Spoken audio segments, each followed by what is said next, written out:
You know what? Society tells you, right? Block them, stay silent, and poof, like magic, they'll come crawling back, begging for another chance. Let me tell you something. You've been scammed.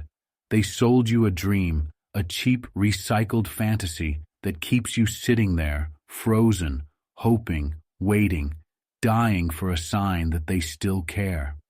And while you wait, your peace, your confidence, your very sense of self-worth, it's rotting away. This no-contact thing you're clinging to, it's not what they told you. It's not about sitting in the corner, biting your nails and staring at your phone like it holds the meaning of life. No, it's about blinding them with your shine. It's about becoming so untouchable, so magnetic, so out of their league, that when they do finally look up, they're left squinting, wondering how they ever let you slip away. But what are you doing instead? Be honest with yourself. Are you sitting there like a lovesick puppy, scrolling through the socials, rereading old texts, imagining scenarios where they wake up, suddenly realize they're incomplete without you, and come running back? Wake up. That's not power. That's self-destruction gift-wrapped as hope. Do you think sitting there waiting for them to notice is attractive? No, seriously, do you? Because it's not. Picture it. Someone sitting in the dark, staring at their phone like a moth circling a dead light bulb. That's what waiting looks like. Pathetic, powerless, desperate. And you think they'll look at you and go, "Wow, what a catch." No, they'll forget you. They'll move on because people are drawn to energy, to growth, to strength, not to someone who's stuck frozen in time, waiting for validation like it's a handout. Let me tell you something about silence. Silence is power when mixed with action. Silence without action, that's just noise waiting to be ignored. But when your silence is fueled by growth, by transformation, by becoming someone so radiant that they can't help but notice, that's power. No contact isn't about them. It's not about making them miss you, regret losing you, or come crawling back with an apology. That's a fairy tale for the weak. No contact is about you. It's about standing so damn tall that even your shadow intimidates them. It's about walking into the room, nah, scratch that. It's about walking into life and owning it so fully that their absence doesn't matter anymore. You think this is about waiting for their attention? No. This is about thriving so hard they wouldn't even recognize you if they saw you again. This is about becoming untouchable. This is about power. And let me tell you, power isn't sitting there quietly hoping they notice you. Power is living so fully that the thought of waiting feels like a joke. So today, stop kidding yourself. Stop letting this no contact eat you alive, because that's what it's doing. Every second you spend hoping they'll notice is a second wasted, a second stolen from the incredible life you're meant to live. So here's your challenge. Drop this in the comments. I thrive in no contact, and don't shy away from it. Kill that weak side of you, the one that clings, the one that waits, the one that begs for scraps. Because now you're not weak, you're strong. This no contact, oh, this is your power. This is your stage, and you're here to thrive in it. Be bold. Declare your worth to the world. Show them, oh, this time, it's not about them. It's about you. It's about rising, about becoming so magnetic, so powerful, that the thought of waiting feels beneath you. So show yourself to yourself. Write it down. I thrive in no contact, because this is not your line in the sand. This is your moment to rise. This isn't about waiting. This is about winning. Number 1, silence is golden, but action is platinum. Let me paint you a picture. You're sitting on a bench, staring at the phone like it's some magical device that can summon the love you crave. Silence fills the air. You think it's golden. You believe it's enough to make them notice your absence, to pull them back to you. But here's the truth you don't want to hear. Silence without action isn't golden. It's cheap plastic. It's powerless. It's passive. And in their world, it barely makes a ripple. Silence has power, sure, but only when it's laced with action. Think of silence as the pause before a lightning strike. Without the strike, the silence is just quiet. Do you think someone who rejected you or pushed you aside is going to suddenly turn around because you've gone silent? They won't. Not unless that silence is backed by transformation, so undeniable, so magnetic, that it speaks louder than any words ever could. Marcus Aurelius once said, "You have power over your mind, not outside events. Realize this, and you will find strength." Silence without action is you giving away your power. It's sitting in the dark, hoping the universe, or worse, they, will hand you a flashlight. But silence with action, that's you becoming the fire. That's you lighting up the world so brightly that no one, not even them, can ignore your glow. Think about the people who've truly turned rejection into fuel. Take Beyoncé, for example. When she split from Destiny's Child, people doubted her. They thought she'd fade into the background. Did she sit in silence, waiting for the world to notice her absence? No, she went to work. She transformed herself into a global icon, someone so unstoppable that her silence in the face of doubters became a roar. When backed by action, her silence wasn't passive. It was the calm before the hurricane. Or consider Michael Jordan. Cut from his high school basketball team, did he sulk in the corner, hoping his coach would regret the decision? No.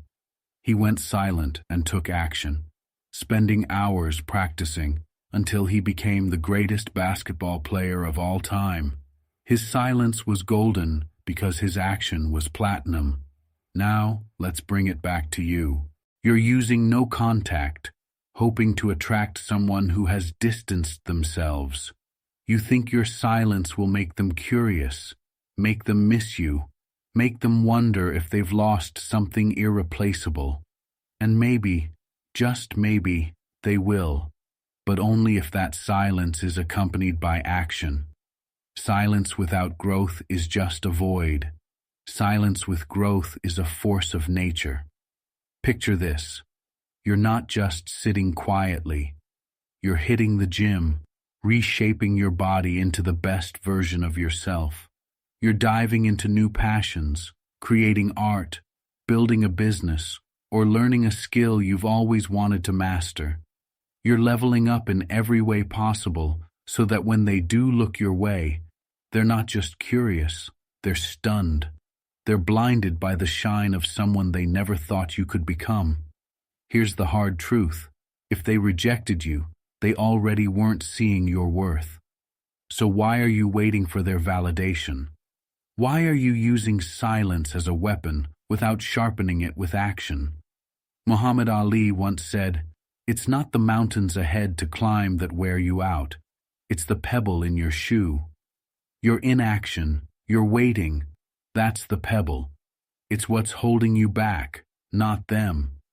If you want to use silence as a tool, then make it work for you.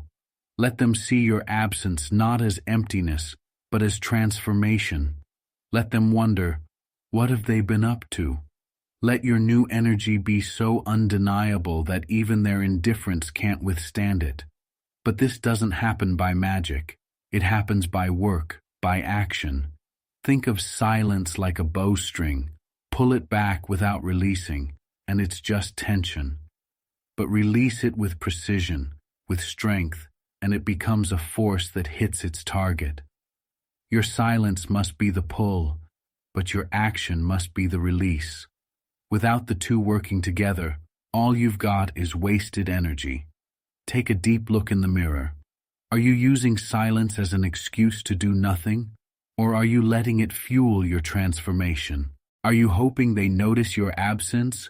Or are you working so hard that you'll barely notice theirs? because that's the real test here. Stop waiting for them to hear the silence. Start making them feel it. Build yourself so high, grow so fiercely, that your silence roars louder than anything you could say. Become the person who no longer needs them to see your worth, because you're too busy living it. This isn't about getting them back. This is about getting you back. So use your silence wisely. Mix it with action and let the result speak for itself. And before we move further, if you have any questions or thoughts lingering in your mind, don't hold back. Drop them in the comments. And hey, if everything I've said so far hits home and makes sense, this video definitely deserves a like, right? So go ahead, hit that like button, and make sure you subscribe to stay part of this journey. Now let's move towards something that's going to change how you see everything. Number 2, stop wishing they'd miss you. Make them regret losing you. So folks, society tells you this no contact rule is about one thing: making them miss you. You're told to disappear like a ghost, and they'll suddenly realize they can't live without you. Sounds good, right? But here's the catch. It's a lie, a scam, a sweet little fairy tale sold to the desperate. Because while you're sitting there wishing they'd miss you, they're out there living their life, and you're stuck letting your mind eat you alive. Wishing isn't power. Wishing is weakness disguised as hope. Let's be real. Do you think they're lying awake at night, crying over your absence, while you're replaying every memory in your head? No, they're not. And every second you waste wishing they'd notice you is a second you're giving away. Why are you handing them your power? Why are you letting their indifference control your story? Here's the hard truth. You don't need them to miss you. You need to make them regret losing you. And that doesn't happen by sitting in silence, staring at your phone, and hoping for a miracle. It happens by action. It happens by transforming yourself into someone they'll look back on and realize they never deserved. Marcus Aurelius once said, "The best revenge is not to be like your enemy." Stop wishing for their attention. Stop wanting them to feel your pain. Instead, become someone so strong, so undeniable, that their regret isn't about missing you. It's about realizing they could never have you again. Picture this. You're not a ghost haunting their thoughts. You're a phoenix rising from the ashes, glowing so brightly that even their blind indifference can't ignore you. You're not whispering, "Do you miss me?" You're roaring, "Look at what you lost." Take Beyoncé, for example. When life handed her betrayal, did she sit there wishing for things to go back to how they were? Hell no. She channeled that pain into power. She built an empire so strong that anyone who dared to underestimate her couldn't even touch her level anymore. Beyoncé didn't just make people miss her, she made them regret ever doubting her. And it's not just celebrities. Think about Thomas Edison, who faced failure after failure. Did he sit there wishing the world would recognize his worth? No. He kept building, kept innovating, until he became a name no one could forget. That's what you need to do. You're not waiting for them to see you. You're becoming someone they can't ignore.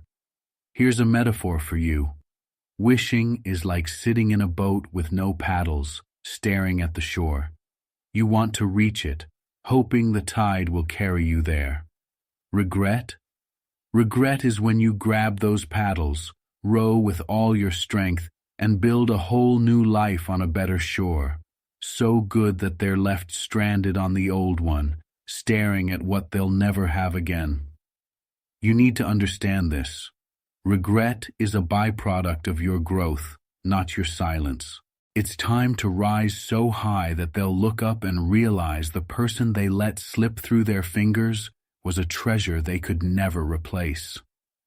Number 3, blocking is easy, and that's why you buy it. Blocking is the modern-day bandage for heartbreak. It's the first thing people tell you to do when someone breaks your heart. Just block them, they say, as if pressing a button will erase all the pain, all the memories, all the emotional chaos they left behind. And you know why you buy it? Because it's easy. Blocking feels like power. It feels like control. You convince yourself that shutting them out digitally means shutting them out emotionally. But here's the harsh truth. Blocking someone doesn't heal you. It just hides the mess. It's the equivalent of sweeping dirt under the rug. Sure, it looks clean for a moment, but the dirt is still there, festering, waiting to resurface. Let me ask you something. What's your goal? Is it to genuinely move on, or is it to create the illusion of strength? Blocking might give you a momentary high, but it doesn't change anything inside of you. If they still occupy your thoughts, if their actions still have power over your emotions, then blocking them is nothing more than a placebo. It's a quick fix for a long-term problem. Marcus Aurelius said, "You have power over your mind, not outside events. Realize this, and you will find strength." Blocking someone is an outside event. It's an action you take to avoid confronting the real issue, the part of you that still gives them space in your mind. True strength doesn't come from pressing a button. It comes from outgrowing them so completely that their presence or absence doesn't matter anymore. Think of it this way. Blocking is like putting a wall up between you and a fire. You can't see the flames anymore, but you can still feel the heat. The fire doesn't go out just because you built a wall. It still burns, and it will keep burning until you take action to put it out. Now let's talk about what really hurts. Blocking is easy because it feels like a quick solution, but it's also a cheat code for avoiding the hard work of healing. And you know what? Healing isn't supposed to be easy. It's supposed to be uncomfortable, challenging, and transformative. That's why it works. Growth doesn't happen in the comfort zone. It happens when you face the fire and walk through it. Take someone like Oprah Winfrey. She didn't block her pain or hide from the challenges life threw at her. She confronted them, worked through them, and turned her struggles into fuel for her rise. She didn't just block the negativity. She outgrew it, and now she's a symbol of strength and resilience. That's the difference between blocking and thriving. Or think about J.K. Rowling, rejected by countless publishers, broke and struggling. She could have blocked out the world and given up. Instead, she faced every rejection and turned her pain into one of the most successful book series in history. Blocking didn't make her stronger, persevering did. When you block someone, ask yourself this: are you blocking them to protect your peace? Or are you doing it because it's easier than dealing with the pain? There's a huge difference. Blocking can be a boundary, sure, but only if it's paired with action. If you're not doing the work to heal, grow, and thrive, then blocking them is just a way to delay the inevitable. Here's the reality. True power doesn't come from shutting them out. It comes from building yourself up so much that they no longer have access to you, not because of a button you pressed, but because you've risen to a level they can't reach. That's power. That's freedom. Blocking is easy. Thriving is hard.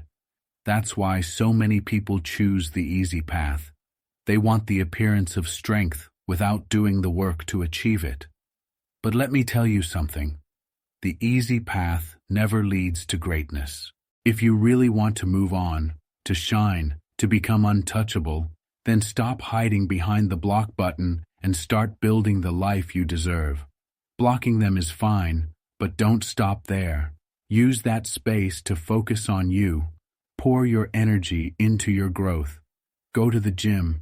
Take that class you've been putting off. Start the business you've dreamed of. Create a life so full, so rich, that their absence feels like a blessing, not a loss. Epictetus once said, "First, say to yourself what you would be, and then do what you have to do. If you want to be free, act like it. If you want to thrive, stop settling for half measures. Blocking might close a door, but it doesn't open new ones. That's your job, to create a new path, a new purpose, and a new version of yourself." So here's the challenge. Stop using the block button as a crutch. Use it as a stepping stone. Let it create the space you need to heal and grow. But don't let it fool you into thinking the work is done. The work begins now. Drop this in the comments. I rise above blocking, because you're not here to take the easy way out. You're here to thrive. Number 4, they're distant because you taught them to. So folks, let me show you the real problem here. Society. Oh, society loves to tell you that when someone is distant, it's a them problem. Oh, they're afraid of commitment. They're just emotionally unavailable. It's not you, it's them.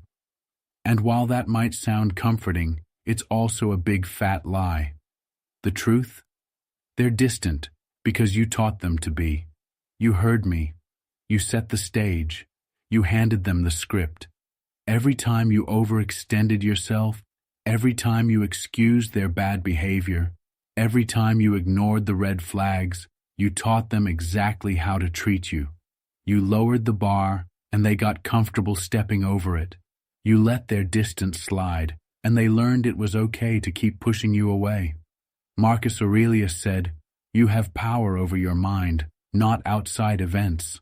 Realize this, and you will find strength." But what did you do? You gave away that power.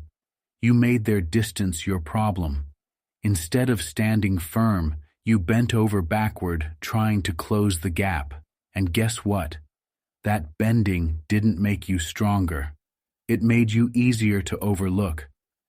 Let me give you a metaphor. Imagine you're a flame, bright and strong. At first, they were drawn to your light, your warmth, your energy. But then slowly, you started dimming yourself. Every time they pulled away, you burned a little less brightly, trying not to overwhelm them, trying to keep them close. But here's the thing. No one respects a flickering flame. They don't notice when it's gone, and they certainly don't chase it. And here's where it gets worse. Their distance has trained you too. It's turned you into a chase. Every time they pull away, you chase harder, desperate to close that space. Do you know what that makes you look like? A shadow. You're not standing tall anymore. You're following them, shrinking, bending, doing whatever it takes to stay in their light. And do you think they'll respect that? Do you think they'll value someone who's always chasing, never standing firm? People respect what they have to work for. They value what they might lose. But you've been giving away your value like it's a clearance sale. Every time you tolerate their distance without demanding better, you reinforce their behavior. You teach them that your presence is guaranteed, no matter how little effort they put in. Take Rihanna, for example. When she faced betrayal and heartbreak, did she chase? Did she dim her light? No.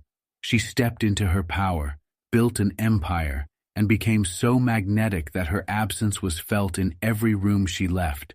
She didn't teach people to take her for granted. She taught them to level up or lose her. That's what power looks like. Or think about Steve Jobs, fired from his own company. He didn't chase the board, begging for a second chance. He went silent, worked on himself, and came back stronger, so undeniable that they couldn't ignore him. His distance wasn't passive, it was a lesson. Now, let's bring it back to you. You've been tolerating their distance, haven't you? Making excuses for it. They're busy, they're stressed, they just need time. But let me ask you this. If they truly valued you, Would they make you feel like this? Would they pull away, knowing the damage it does? No. They're distant because they know you'll stick around anyway. You've taught them that distance has no consequences. It's time to rewrite the lesson. Stop chasing. Stop bending.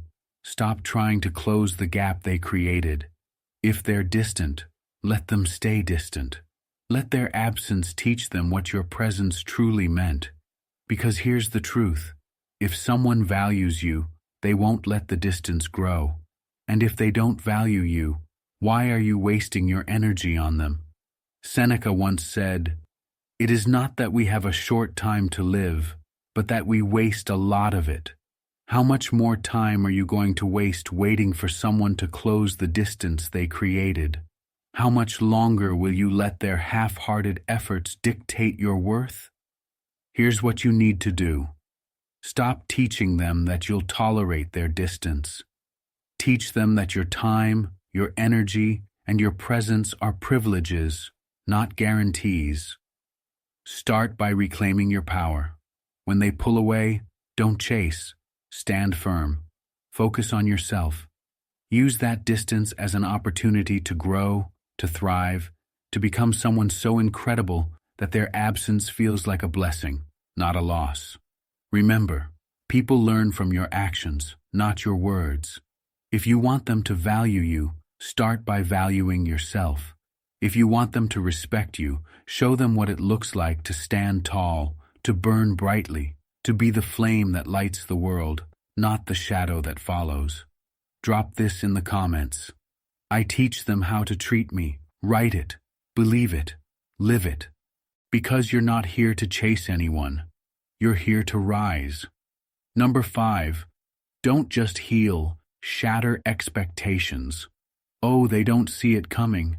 They think you're just going to heal, pick up the broken pieces, and quietly move on. They're expecting a soft glow, a dim version of the person they walked away from. But let me tell you something. Healing is just the beginning.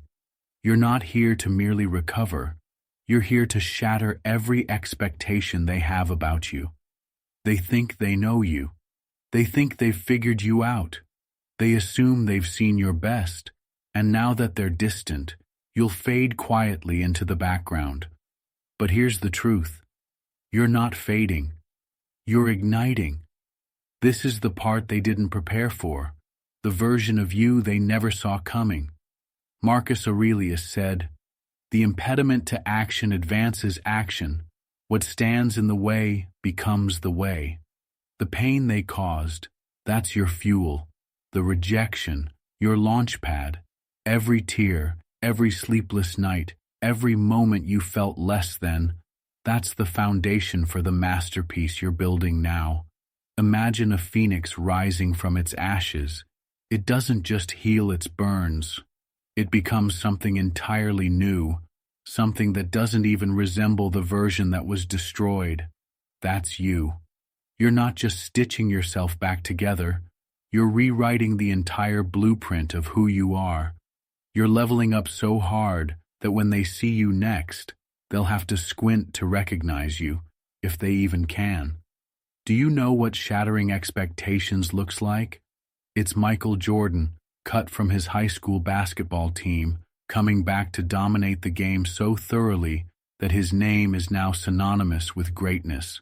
It's Oprah, rejected, ridiculed, and underestimated, building a media empire so vast that her doubters are now a footnote in her story.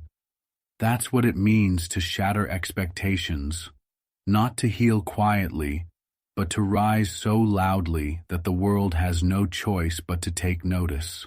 And let's not forget, this isn't about them. It's not about making them regret what they lost, though that's a nice side effect. This is about you.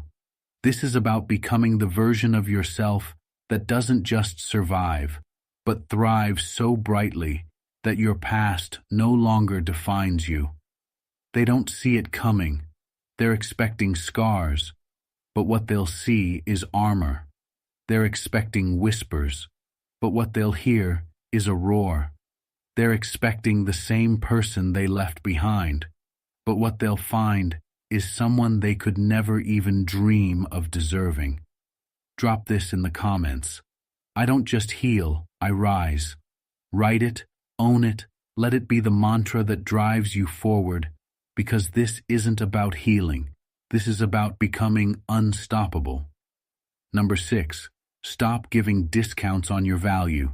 So folks, let's talk about another lie society loves to tell you, that if you just lower your standards a little, if you're a little more available, a little more forgiving, a little more easygoing, then they'll come around.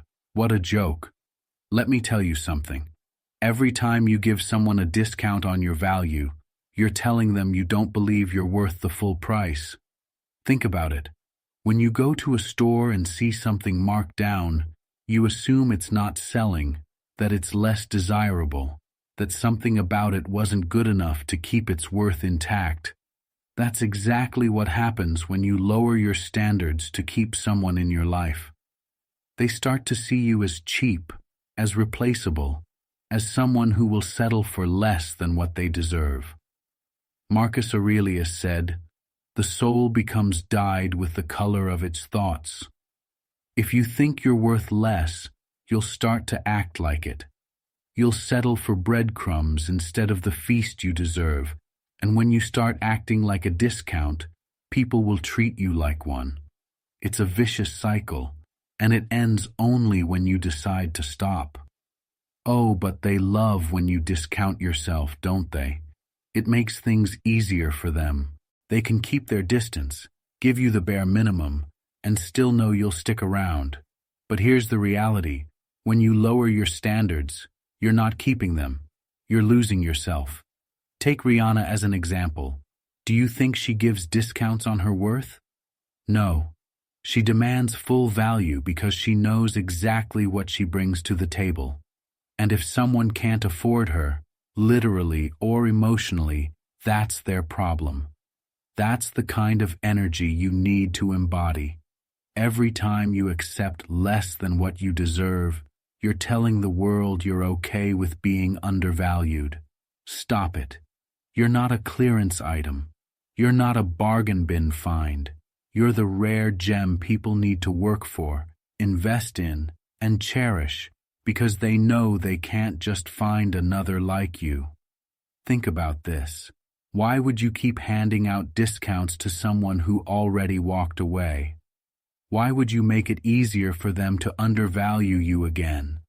They're distant because they think you're still waiting, still available, still willing to accept whatever scraps they decide to offer. Prove them wrong. Show them your value has skyrocketed, and they're not even in the price range anymore. Seneca once said, "As is a tale, so is life. Not how long it is, but how good it is what matters." Your value is in how long you wait for someone to notice. It's in the quality of the life you build for yourself. Drop this in the comments. No more discounts. Write it, believe it, live it, because you're not here to settle. You're here to soar, and your worth is non-negotiable. Number 7. No contact isn't silence. It's thunder. Let me tell you something. This no contact rule you're following, it's not about sitting quietly in the shadows, hoping they'll notice your absence. No contact isn't silence. It's thunder. It's the loudest declaration of your worth, your power, and your decision to reclaim your life. Or are you building something they won't be able to ignore? Because here's the truth. No contact without action is just static. No contact with action is a hurricane. When they think about you, and they will, they should feel the rumble of your transformation, even from miles away. They should see your life evolving, your confidence growing, your energy radiating in ways they didn't think were possible. Your silence isn't empty, it's filled with your rise. You see, no contact isn't just about what you stop doing. It's about what you start doing. It's about the work, the growth, the commitment to yourself that turns the quiet into a roar. This isn't about waiting for their attention. It's about becoming someone who doesn't need it. Seneca said, "As long as you live, keep learning how to live." That's what no contact is. Your classroom, your workshop, your stage. You're learning how to thrive, how to build, how to become so magnetic that their absence feels like a footnote in the epic of your life. So stop thinking of no contact as a passive tool. It's not. It's a declaration. It's thunder. And when they finally hear it, it won't be because you begged for their attention. It'll be because you've become so powerful, so undeniable, that your silence drowns out everything else in their world. Drop this in the comments. I am the thunder. Let it be your mantra, your battle cry. No contact isn't about waiting, it's about becoming. And when you do, they'll hear you loud and clear. Society has a script for you, and let me tell you, it's rigged. It whispers, play hard to get, go silent, make them miss you, stay just out of reach, and they'll come crawling back. And you know what? It's a lie. No, wait, let me correct that. It's a half-truth. Sure, silence can make someone notice your absence, but only if you're using that silence to become someone worth noticing. Silence by itself? That's just a pause button on your life, not a strategy for winning. But here's the problem. Most people treat no contact like it's a whisper, a passive strategy, a game of waiting. You go silent and hope they'll hear it as loud as a scream. Let me tell you right now, that's not how this works. Silence by itself is nothing but silence. Silence with purpose. Silence backed by action. That's a storm they won't forget.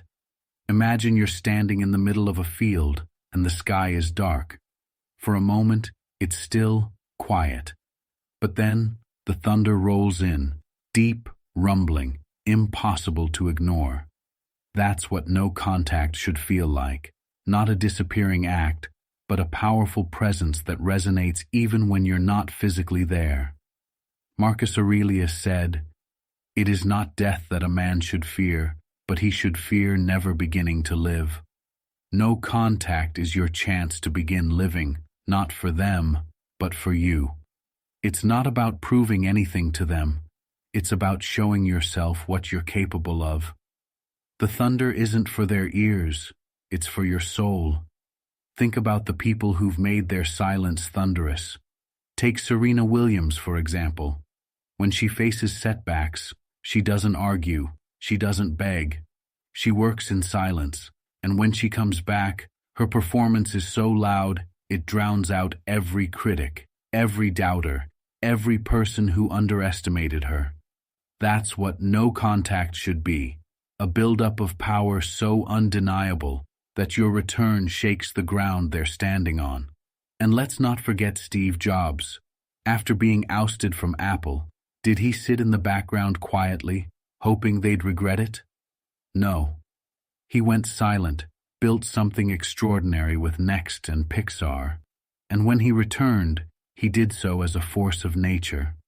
That's the energy no contact needs to carry, not silence for silence's sake, but silence that builds, transforms, and dominates. Now think about yourself.